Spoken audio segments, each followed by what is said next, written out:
I think our goal should be to set our sights on a couple of, I think, achievable things given the world circumstances and primarily focus on those. One of those is certainly going to be to protect our women and their sports. And one of those is going to certainly be to protect minors from the surgeries and the chemical treatments like puberty blockers and so on. Soos here for Rebel News. We are on location in Calgary today as Dr. James Lindsay is bringing his parental rights tour to town.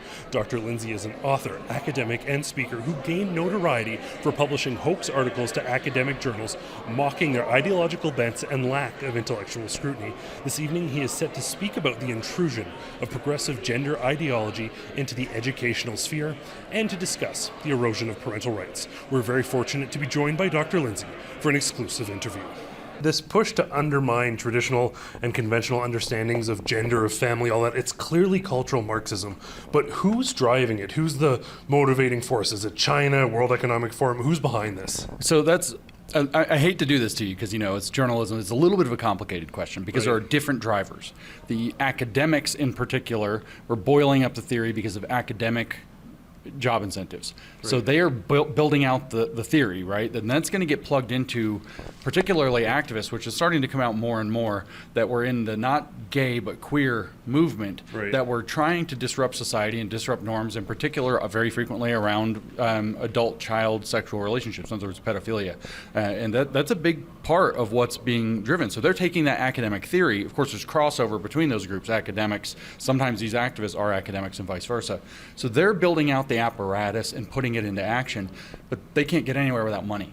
Right? And so the money starts out coming from like philanthropists, nonprofits, 501c3s. We've all heard about these billionaires, the Pritzker family in Chicago. We know about the Martin Rothblatt. These are actually a minor part of the money, but they're a lot of money, right? We know that George Soros was giving large grants, say, to the Human Rights Campaign to change their directions from a gay rights advocacy group to more of this radical activism. And there was more and more and more money started to pour into it. But you ask about the World Economic Forum, the United Nations. Well, let me tell you, the World Economic Forum has been coordinating in this direction under the brand name of inclusion for a long time, and therefore coordinating along with BlackRock, who controls all that money, to get the corporations on board. Corporations are beholden to a score called their Corporate Equality Index, published by the Human Rights Campaign. And if they don't get a high enough score, then they can lose their ESG rating.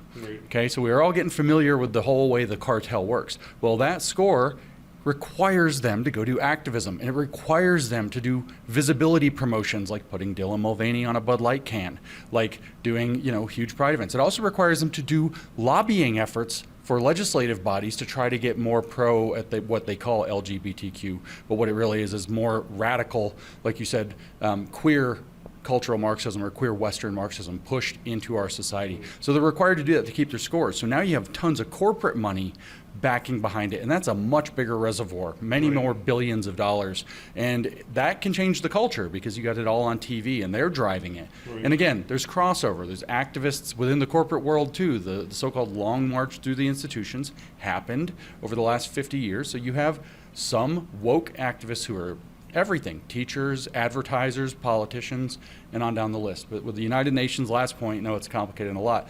They created not just ESG, by the way, in 2003, but also in 2003, they created what's called comprehensive sexuality education. And that's the brand name under which all of this is funneled into the schools and frequently into entertainment. For example, that was a UNESCO project, not United Nations overall, as a subsidiary project. And for example, I just did an expose on social media, on Twitter, the other day of Minecraft going full bore into the Sustainable Development Goals, which includes these social agendas.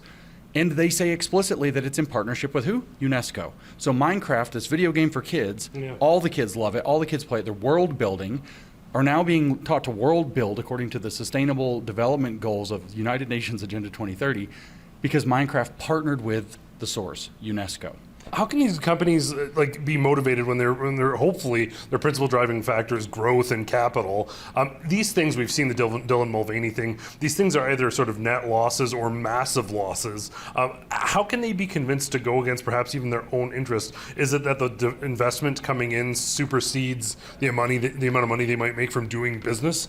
Yeah, basically, there's two ways we can look at it. They're the same thing. But to your point, I just read, a couple hours ago, I was here relaxing, getting ready for the event, thinking through some things, flipping through social media, and I just read that it's something like 47% of its value Disney's lost over this. Like, we're talking like 130, so I forgot the exact number, so don't quote me on it just to qualify, but it's like 130 or their odds $billion in the last 12 to 18 months, something like that. It's insane. And so there are two kind of answers to this question, and like I said, it's the same answer either way you want to look at it.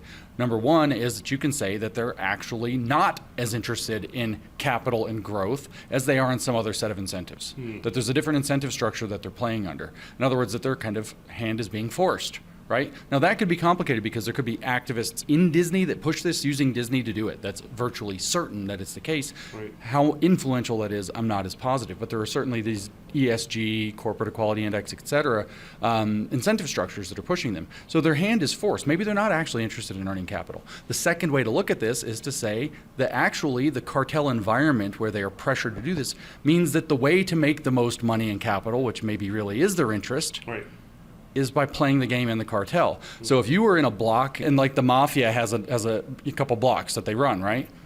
If you want to succeed in those blocks, it doesn't matter if you run a restaurant, a laundromat, a shop, you've got to play by the mafia's rules, and your largest amount of profit and least amount of risk come in the form of doing what the cartel wants you to do. Right. And so those two things I just described, they don't want to make money or they do want to make money through this corrupt system, are actually the same thing. It's just a matter of perspective on how you want to look at it. Now, where's the line drawn there? Because you talked about sort of these activists, but you do have the sort of top organizing people. Do they believe in this stuff? The mom who's LGBTQ supporter who happens to have 3 trans kids. Like, at what point is it intentional sort of implementation of cultural Marxism? And at what point is it people buying the emotional narrative of inclusivity? Well, let me give you a quote from Charlie Munger, who used to invest with Warren Buffett before he died. So we're talking top investors. And Charlie Munger has a very famous statement, which is, show me the incentive and I'll show you the outcome. So the incentive structures are being aligned, I should say, by these big players. Do some of them believe it? Yes. Do all of them believe it? Likely not. It's a power grab. It's a very useful tool. Yeah. It's a good way to do regulatory capture in a new way to run industry, right?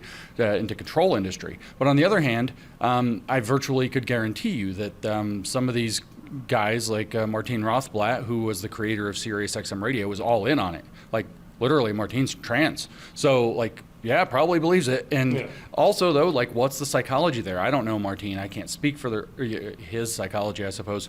His desire to be affirmed and his ability to pour billions of dollars into society affirming him might be his actual drive. Is that belief? I don't know.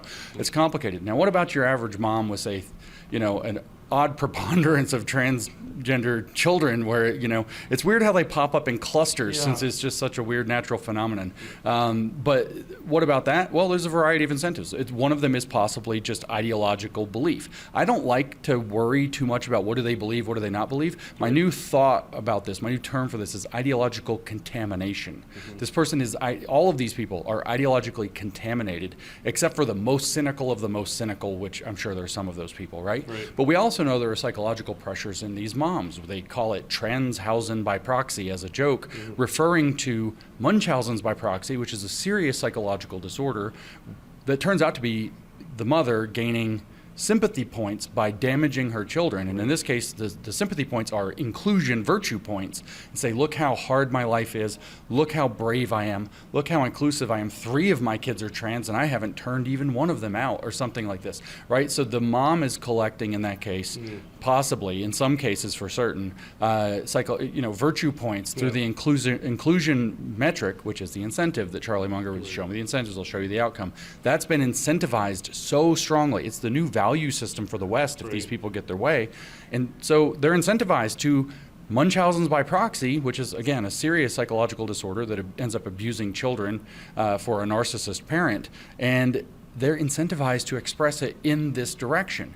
And then once you go a little bit down that road, once you subject your child to a medical procedure that could have life-altering consequences, you're all in. How are you going to go back? How are you going to admit, I screwed up my kid, like to that degree, because whatever. Final question for you here. Alberta, at least for the time being, seems to have a government that at least will signal that they're going to protect parental rights. Do you think that there is actually a change culturally and that parental rights are here to stay? Are we one election away from sort of bad government? And what can people do if that's their concern? Well, you are actually always one election away from bad government. That's always the deal. Ronald Reagan very famously said, that tyranny is always one generation away, right? And so that's for real. That's never going away. That's nothing. We can't, Alberta's great now, or Tennessee's great now, or Canada's saved. There is none of that. It's eternal vigilance is the price of liberty. I'll say it again tonight. I've said it at every stop on this tour, that Alberta has been the single most inspiring place that I've yet to have visited. I've 44 states, 2 Canadian provinces, and like 4 European countries that I've spoken in, 5 maybe. And among all of that, Alberta is the most inspiring and exciting place for me. And now that's to clarify, I'm seeing a biased sample, which is that people who already agree with me are the ones coming to see me overwhelmingly, right? And so they are an encouraging force. The energy of what's happening here in Alberta seems to be swinging very strongly in the right direction with real organization behind it, which could make a really big deal. As far as, Danielle Smith and working, she's signaled that she intends to, put this into law. I'm not sure how Canadian law works, so I'm not going to talk about the process, right? But these 3 points about protecting people from the gender ideology in 3 different ways, trans medicine, trans in sports, and so on. That's a huge step in a positive direction. It may or may not work. It may or may not win in court, but that is a signal to the world that a Canadian province was like, no, you know what, we're drawing the line. And the things that she's blocking or aiming to block are the same things that you're seeing legislatures in the United States fighting in court now because they've blocked it. And the same thing that you see these amazing American patriots, first in California, super left, super progressive, and now in Colorado, which is a little less, but it's still very solidly progressive. And they've run ballot initiatives to bypass the legislature and put these exact same points on the ballot and let the people decide. So it's a very similar feeling. There's a lot of cross energy here, and I think it's a big signal that we're looking at, okay, fine, you want to be that way in the legislature, we're going to do a ballot initiative. Okay, fine, you want to be this way in, I guess Parliament or however your government works. Well, we're going to make a people's movement. Literally, we're going to make a movement of Albertan citizens who are going to stand up and, well, if we're not going to force you, but we're going to win elections and we're going to take this back, right? And so it's extremely positive developments. This is all a very early stage in a very long fight. I think our goal should be to set our sights on a couple of, achievable things given the world circumstances and primarily focus on those. One of those is certainly going to be to protect our women and their sports. And one of those is going to certainly be to protect minors from the surgeries and the chemical treatments like puberty blockers and so on, because those things are so blindingly obvious. There's so much to do in the schools, so much to do in the library, so much to do, but those 2 points have enormous public support and it's rapidly growing. And for example, not with the trans sports issue, but with the gender medicine issue, the so-called gender affirming care. I mean, it's like watching this thing's like a roof on a bunch of columns, right, holding it up, and the columns are just, they'll commit suicide. Whoops, 10 new studies show no, or it's not really 10, I think it's 3 new studies show it's actually the other way. Or this is gonna, have a positive long-term benefit. More and more studies showing no, that's not the case. And then the look behind the WPATH, that was a Canadian who did that. WPATH files came out, Mia Hughes in Ottawa wrote that. Yeah. It's a Canadian busts WPATH, which is the World Professional Association for Transgender Health. The subsequent release called the WPATH tapes comes out. That was an American who found those or got those. And it turns out that they're admitting on camera, or like at conferences and in their chats, their private chats, that they know that these things don't work the way that they're saying. So the tipping of these things is starting, and I think it's our duty to get behind those initiatives as the big first push that have the biggest bang for the buck. And that I think, especially the sports issue, from what I'm hearing around the U.S. at least, is the one that motivates the most energy and momentum immediately.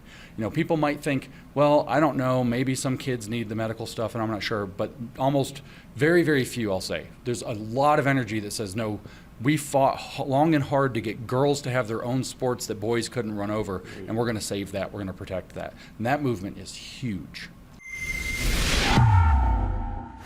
If you agree that Marxist gender ideology belongs in the trash can, not the classroom, sign our petition at stopclassroomgrooming.com.